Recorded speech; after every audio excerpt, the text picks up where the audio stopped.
Ajantsika hatrany amin'iny fa lafim-baovao miompana amin'ny tsy fandriam-pahalemana mahatsiaro tsisy mpiahy ireo mponina any amin'iny tapany atsimon'ny nosy iny manoloana ny trangana tsy fandriam-pahalemana efa zary tao mahazatra azy ireo. Araka izany dia manao antso avy mpitondra fanjakana amin'izao fotoana izao moa solombavam-bahoaka Elson Brisson efa rarantsika ny andindiny vaovao.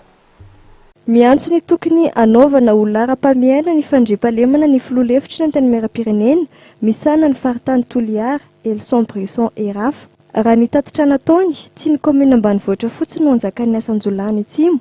fa ny ambonivohitra ihany koa toy ny tranga tao Toliara voalohany ny Alahady 7 Aogositra teo izay nahafatesana kandida ho mpanolotsain'ny tanàna. Momba ny Toliara voalohany amin'izao fotoana misy mpanjahara anankiray ao an-toerana atao hoe Gilles izay maty notsatohana famaky eny anolohany sy ny vadiny ny Andriamatao Gilles moa dia efa maty noho ny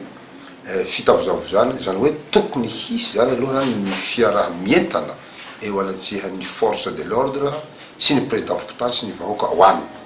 Ahafahana mamany olona tsy fandriam-pahalemana any Atsimon'ny Nosy mitaky ny fampiarana ny fanapahan-kevitra solombavam-bahoaka tamin'ny taona 2014 ny filoha hevitry ny Antanimera-Pirenena misana ny faritany ny Toliara. Nisy ny résolution izay nofaritanay izay nivorina nandritra ny 3 andro izay misy fehi-kevitra 12 ao anatin'izany fehi-kevitra izany no tokony tsy hoatry ny 4 taona ny tokony andraikitra voalohany mikasiky ny resaka sécurité ao anatin'izany ny commandant de brigade ny gendarmerie ny tokony andraikitra ao anisan'ny polisy ny tokony andraikitra zany hoe ho an'ny délégué d'arrondissement sy ny chef district anisany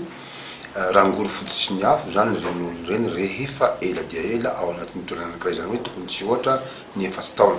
zany rehetrarehetra izany dia mbola tsy notanterahiny exécutif mandraky ty androany fehi-kevitra iray zany. Fehi-kevitra anankiroa ny tokony hanaovana recrutement be da be maromaro ho an'ny miaramila satria ahoana moa ao anatin'ny commune iray dia tsy ahitana na ny gendarme iray na polisy iray manoloana raha zay zany dia hita fototra fa dia hoe tsy ampy ny mpitandro filaminana eto amin'ny tany sy ny firenena. Ao anatin'izany koa ny tokony hanomezana ny miaramila na ny foloalindahy ny fitaovana ary fomba ohatra ao anatin'izany ny hélicoptère mba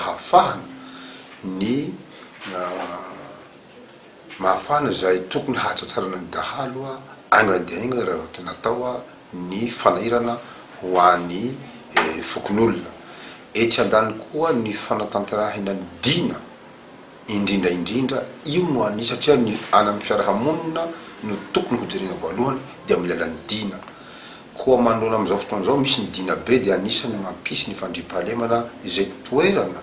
ahitana ny dina be noho izany entana ny commune izay mbola tsy nanao dina be ao anatin'ny faritany Toliara. Ilaina ho ny filoha hevitra ny Antanimera-Pirenena ny fiaraha-mientana rehetra ahafahana mametraka fandriam-pahalemana. Ho an'ny faritra Atsimo andrefana manokana nanomboka ny Alarobia lasa teo itora-pitso 5 septambra misy ny fikonan-doha tanterahan'ny tompony andraikitra momba ny fandriam-pahalemana any toerana.